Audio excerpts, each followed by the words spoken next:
Welcome to the Fantasy Football Profit Podcast, hosted by Craig Phillips and Jeff Torrey. Visit us at fantasyfootballprofit.com. And now your hosts, Craig and Jeff.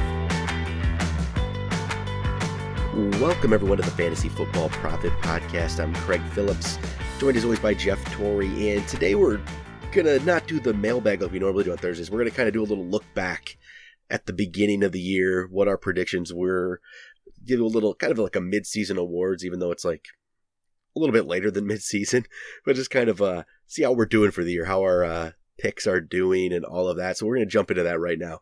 And first off, I guess, Jeff, I'll say this. So I'm going to pull up what your preseason awards were. And I think once we tell people what you actually picked in the preseason, it'll be pretty easy to understand why you're actually, like in our main league we talk about every once in a while, you're 10-0. And then I believe in the Scott Fish Bowl, I think you're 8-2 in the Scott Fish Bowl right now. Yeah, 8-2. Right? Yeah. So I think these lists that you made at the beginning of the year kind of show you were on the right track for the year.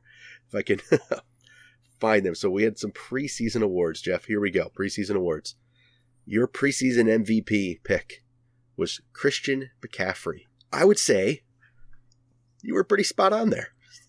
If that's an understatement. I would like to say that is correct. And that was not that crazy. I mean, I know you had him picked as well, I believe. I didn't pick him for MVP. Oh, okay. But I did rank him number one running back. Yeah, I was going to say you had him number one, I know.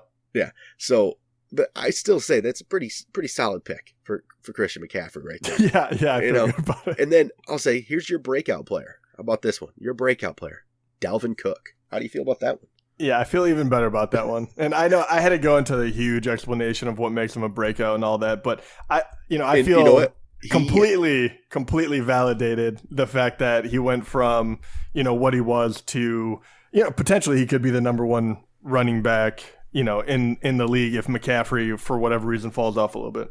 And that's because I remember when we did that preseason award show, basically what you said was, people would complain and say, well, he already broke out, right? But no, you were saying he's going to break out to another level. And wow, did he ever? Right? Yeah. I mean, it wasn't even close. So if you had to go pick these right now for the mid-season awards, if you were picking your MVP for the mid-season, you'd pick Christian McCaffrey 100% based on what's happened. And I mean, Dalvin Cook would have to be the breakout.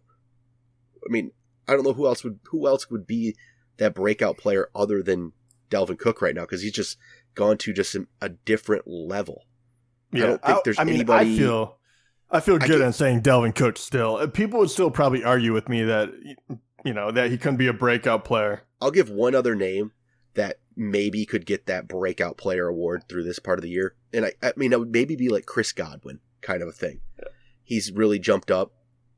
Honestly, I don't know what else there is. I think, me personally, and we both, once again, there's a lot of these players that we picked and have done well, but I think Lamar Jackson would be in line for that as well. True. Oh, there we go. I know it's harder to give QBs because they're easier to come by, but I think Lamar, because he's number 2, he's been doing phenomenal. Yeah, I could go with Lamar there for sure. And I honestly, I would like to give just a tip of the hat to Austin Hooper. He hasn't been as big because no tight end has really, in my mind, made the difference. But Austin Hooper kind of came out of nowhere. So I like him as a breakout as well. Yeah, that sucks now. He's out for a bit now with that injury. I know, that does disappointing. But that's just the nature of NFL, right? So you notice we're not even talking about what I did for these picks. And there's a good reason for it. It wasn't as good. I was going to say, you weren't that far. You had McCaffrey number 1 but ranked. on this list, the preseason awards, I'll get into some like ranks maybe and some other stuff in a minute here, but on preseason awards, I was bad. It didn't turn out well. Oh, just wait, okay? Okay. Here we go. MVP. Despite picking Christian McCaffrey as my number 1 running back. I know. I already know where this went. Okay, I picked Todd Gurley. Yeah, we died on that hill a little bit. Okay. And you know what? I will say this about Todd Gurley. I will say this. The whole argument about Gurley was 100% on injury and like he was going to get hurt. And it's actually been a different thing. Injury might be playing a role in this, but he's not getting the usage. So it's like, we don't even know. It's such a mystery is the problem. But hey, to those who said last year's playoffs were an indicator. You know what? Yeah, you're right. I'll say it. It got me on this one. He still looks good though when he gets an actual opportunity, which is just, man, so weird. It's an unfortunate one. And then my breakout was Darius Geis. So I will just say injury. So yeah, they chalked that one up. I mean, you can't really do much about that.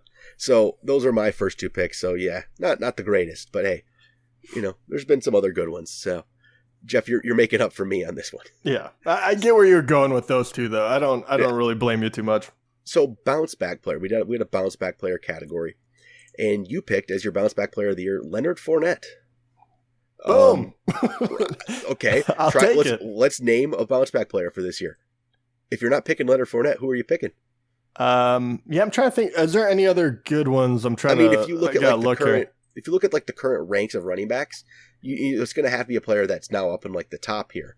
Fournette's 11th for the year currently, based on point and standard. But the players ahead of him, Mark Ingram. Mark Ingram's not really a bounce back. I mean, he's similar.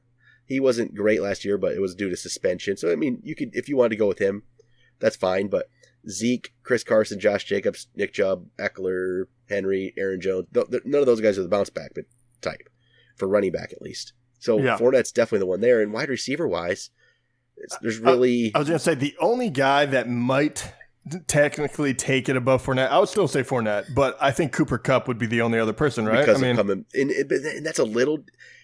I mean, because if we base it on really not coming back from injury, more just coming back from a bad season, and Cooper Kupp was just coming straight back from injury makes it a little bit different. Yeah, I mean that's very true. That is very true. So I mean, once again, I do feel good about that pick as well. Yeah, so not a bad start there. And then I can't really talk, so being sick sucks. So my bounce back, oh God, Odell Beckham Jr., and I will let you talk. Okay. First of all, Craig is not going to be alone in this one. It is painful to watch. What, my bad picks or Odell Beckham's bad season? Which one? What's painful? Well, both of those at the moment. Odell has been the most painful thing to watch. And I mean, no one saw it coming. Very few people actually had him ranked very low. I mean, even myself, we didn't put him, I don't know. I think almost everyone had him in the top 10. So I understand where you were coming with that one. That is a very easy trap to fall into, is the OBJ. I'm actually really enjoying going over these because I totally forgot about this. And this was preseason before we started playing any football, really. I don't know. You're enjoying it because your picks right now are 3 for 3 and I'm over 3. That is really, really funny, though. But I can see where you went with each one of these. It wasn't like just pulled out of a hat. The OBJ one is just funny because I know everyone fell for that trap. I mean, I could have easily put him on my list as well. And so then our next category was deep sleeper. So deep sleeper was you had to be a player ranked like beyond, it was beyond at least 60th, I think, at a position, if I remember right. Well, I think that was just sleeper, wasn't it? I thought, maybe not. I was going to say, I thought deep sleeper was even. It might have been 80. Was it 80? It was very, very deep. It's probably, I think it was beyond 80 because I think both of our players were beyond 80. That's right. So your player that was ranked in like the 80s here, that was your deep sleeper. You know what? It's Cole Beasley. I don't feel bad about that. No, I hold true to Cole. There might be a better one out there. I'm sure. There is sure. like Darius Slayton would be a better one right now. But honestly, if after that there's not really another great candidate that I can see. Just like overall, I mean DJ Chark. If DJ Chark, I can't remember exactly where he was. That would be a great one. He would have been one of them. But my deep sleeper pick was John Ross. He actually that's a started good pick. Well and got injured. Right. So that was actually a good pick. What about Terry McLaurin? He's a rookie. That's a hard one. Rookies are. I don't typically like to consider rookies. I don't think we even really did when we did the list. So he would be another one. But for the most part, Beasley's not the perfect pick. But hey, it's not like he's the 43rd ranked wide receiver at the moment. And he was ranked in the 80s when you picked him. Yeah, I'm totally fine with that. Cool. I'll give you a half maybe on that, or 3/4. Thank you. I'll take that. And then unexpected bust of the year. So this is a player that really no one was, I guess, talking about being a bust, or like, not like a huge bust, but you picked Le'Veon Bell. And, I'd say that's I was going to say, people are going to argue with me on this one. Because there was some, he's... Yeah, he hasn't been as big of a bust as I thought there was a possibility of him doing, but you did have to take him, in the first 2 rounds, right? And he was, he's 17th right now as a running back. He hasn't missed any time. My prediction was half correct. Bell is that good where he kind of rose above it, but the Jets offense has not allowed him to do what everyone kind of thought he was going to do. So once again, I take that as a half win. I stayed away from him. I think you would have overdrafted on him. So I feel pretty good, even though, I don't know if bust is the correct terminology, but I like it. He's like, for players that have played at least like 6 games right now or more, he's like 22nd in points per game. So he's even lower. Really? Oh, wow. So, it's, not maybe 100% a bust, but it's, it depends on where you drafted him. It's not like the greatest, he wasn't a great pick. I'll say that. And then, for mine was James Conner, which it's kind of in a similar vein as Bell, I would say. Not like a bust, but not also what you drafted him for. You know what I mean? Exactly. You both these guys are drafted to be top 10 backs, RB1s, and they've been just a solid second piece on your team. Very, very true. And, depending on injuries and whenever you want to count it as. But, he hasn't been as good as they thought. So you're right along with me. I think we got half credit for that. But I will say, so if we're looking at it for this year so far, who is the actual true unexpected bust of the year? And I will say, to me, I think it's Joe Mixon. That's my pick. Oh, that is a good one. I'm trying to think. Mixon, is there another one? So he's ranked 30th right now at running back, and he was in the top 10. And if we're not considering any kind of injury situation, just a guy who's played all year. Juju Smith-Schuster. Yeah, I have a hard time. Juju's 38th right now in standard. Yeah, when Roethlisberger went down for a wide receiver, I don't feel like that's necessarily his play. But you're right, he would definitely be up there. Honestly, OBJ would have to be on that list. He's 34th right now. Yeah, Beckham would be there for sure. Yeah, he's probably a bigger one than Juju just because of he has to be. Yeah, we kind of saw that one coming. Not to mention, we knew Baker was going to be his quarterback. We thought Roethlisberger was going to be Juju's when we, made these picks and everything like that. Nixon and Odell are the guys here. Those are the picks. Yeah, I think they got to be the two. So one last quick list we'll just jump through before we hit the point spreads. I just like looking back. Players I love list. It's always a fun little list we put together where it's just players we kind of love higher than what they were getting, above what they're being drafted as, kind of a thing. So, Jeff, I'll throw your list out here. And we kind of have them in order, but not really. So you had Mark Ingram. Oh, these are okay. And these are not, we weren't just naming like what we think is going to be the top 5 players. No. We love them because of where we could get them in the draft. Where we could get them, we liked them a lot better than where they were getting drafted. So Mark Ingram, I think that's pretty good. Yeah, solid. He was going in the 20s as running backs, and he's been closer to the top 10. He's 10th right now as a running back. So he was getting drafted like what? Maybe around 20-ish. Yeah. Latavius Murray, he had a couple weeks. It's funny because it didn't happen in the way you expected. No, he actually was very valuable for a few weeks when buys were hitting and Kamara was injured. So it's kind of weird that he won a few weeks for me. But the difficult part was he was not useful the way I thought, where I thought he was going to be that Mark Ingram role. So I would say I was probably wrong on that one, but at least he was useful. It wasn't completely a loss. Then you had Juju and Mike Williams. Those two didn't turn out well. Yeah, I would say I was completely wrong on Mike Williams. The Juju one, once again, the quarterback. I think if Roethlisberger was in there, I would be correct. Then Nick Chubb was on your list, and this is when he was going end of the second, early third, and I think that's turned out pretty well. Yeah, that was definitely. I like that. Christian Kirk. Diamonds. Christian Kirk's next on your list, which if we had talked about this a week ago, Wouldn't feel as good, but last week really makes you feel pretty good about that. So young guy getting his feet under him. I think he's going to be an interesting one to watch the rest of the year and definitely next year. Hunter Henry was next. Injury derailed him. But the funny thing is, Hunter Henry's the 9th ranked tight end so far this year. I was going to say, still a top 10. And, I mean, if you were going to pick who you want tight end-wise right now, like the rest of the season, he'd probably be who would you rather have over him? Maybe you take Kelsey. That might be it, honestly. I don't know what else, Yeah, so Hunter Henry. So I feel good about that one, too. Cooper Kupp was next on your list. Oh, man. Okay, I'm feeling good about myself. You got 2 more. I'll give James Washington. Hasn't really turned out the way he wanted, but it's all, that just hasn't turned out the way he wanted. But also he ends up being, he was a deeper one. But and then the final guy on your list, Lamar Jackson. Ooh. Yeah, and I was right about that one too. That feels good. Yeah, we both. I know he made both of our lists. I'm pretty sure, right? Yeah, he was on my list, if I can even find my list. But he was definitely on my list here. I also went with Aaron Jones was top of my list. That's huge, big one. Stephon Diggs was on my list. He's 11th. That's about where he should have been. He hasn't gone higher than I expected. I still like Diggs, but he could turn out even better, though. I mean, he could turn out to make you correct by the end of the year. Hopefully. He's kind of that guy at the moment.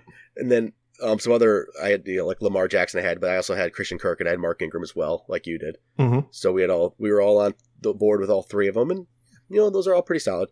I had Miles Sanders. That hasn't quite turned out what I was hoping. Jordan Howard's not going away. Sanders has shown flashes, but he hasn't become a guy that you can count on right now. He's just playing to about where he was drafted. He hasn't gone above that.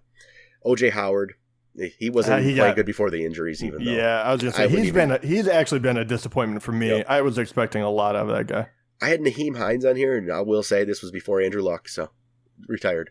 I expected him to be like Andrew Luck's safety valve and get some catches and be a good PPR option. That changed completely. That didn't work out. Just didn't. Quarterback injuries and retirements really hurt some of my predictions. And to my defense, he was getting drafted or not even drafted. It was last round. It was Curtis Samuel. He's about where he should be. He hasn't gone. I mean, maybe actually he probably is above. Maybe I'll give myself that one. Where is he for the year? He's 20. Yeah, he's 22nd. He was getting drafted in the 40s. I mean, he actually did. I'll take that one. This is a guy that I was wrong on. I never liked Curtis Samuel that much, but he has flashed in a couple of big games. So, that's a good pick. And then my final one was Kenny Galladay. And Galladay's, he's the 5th receiver for the year? I was going to say, and obviously you're correct on that one. So I'll give myself that one too. So, hey, not bad. I think, for the most part, hopefully if people are listening, they realize, hey, we're not the worst people to listen to for the year, right? We knew what we were doing somewhat. You knew more than me this year, but it worked out. We'll see how it turns out. I mean, halfway through the year, through a legitimate portion, but you got to finish it out. So we'll find out because, even with a handful of my leagues still, and this, we're battling it out for just points to get the last place in one of our leagues, and we're gonna have to pick correctly from here on out. So the preseason picks will not land us playoffs for every single one. All right, so let's finish up with point spreads again today. And last week was brutal, and it wasn't just for us though. I think overall, everyone had a rough week. Even picking just straight up games, there were so many random things that happened last week.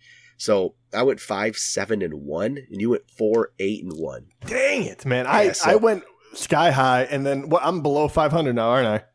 Yes, you are. You're now at 71-74-1. I'm 77-68-1. Man, and it's it turned on us a little bit. I'll say, right? It would have. I think. Who would have seen the Falcons game coming last week? No one, right? That was crazy. No, I was just say last week was brutal, and it just felt like every game I thought was going to be close was not, and every game I thought was a lock was the opposite. I think I might have not even gone 500 if I had to just pick no point spread. That's how crazy it got. No, I 100% might even. I think that's probably true the way it went last week. That's rare, but all right. Let's see how we can do this week. We'll try it out here.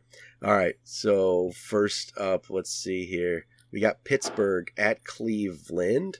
We got Pittsburgh at Cleveland. Pittsburgh 2.5-point favorites on the road. Oh my gosh.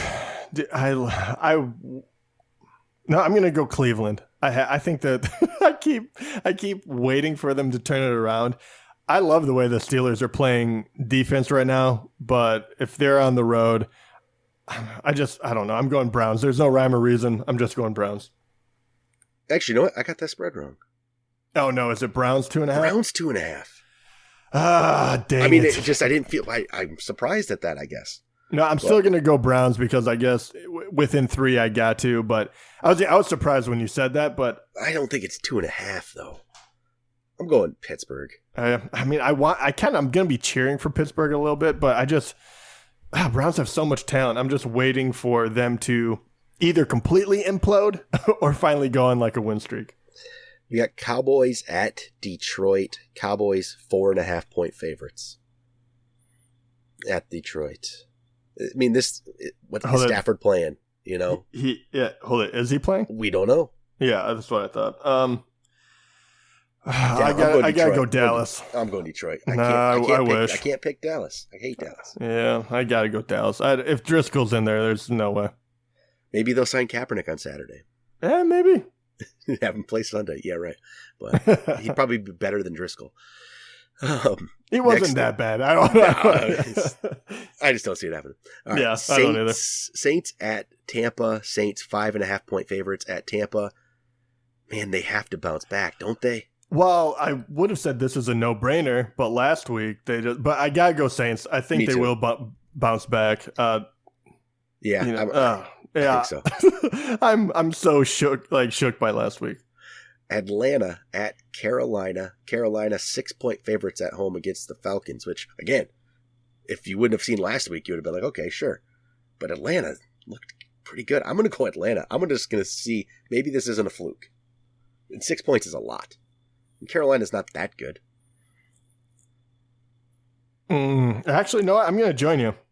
Right? Yeah, I think it's just slightly too many points. It is, yeah. I think that's where I'm going. Jacksonville at Indianapolis. Indianapolis 3-point favorites at home. I'm going Indianapolis. I'm gonna go Jacksonville with Nick Foles coming back. I think that he's gonna be rusty. I think Colts take advantage of it. I think they get the win. Denver at Minnesota. Minnesota 10.5-point favorites at home against Denver. I'll go Vikings. 10.5 is. I'll take it. Yeah, I'm gonna go Vikings as well. Cousins, don't screw me, buddy. Jets at Washington. Jets are underdogs. It's a 1-point. Washington is the favorites. Washington 1-point favorites. I'll go Jets actually. I just don't believe in Haskins. I don't believe in either of these teams. I'm going to go Jets as well. I believe in Darnold a little more than Haskins, so that's I guess my. I'm kind of rooting for Haskins, but yeah, give me Bell and Darnold over Haskins and AP, I guess. Here. Buffalo at Miami. Buffalo 5.5-point favorites at Miami. Say that again? I'll go Buffalo. Buffalo is what, 5.5 over Dolphins? Yeah.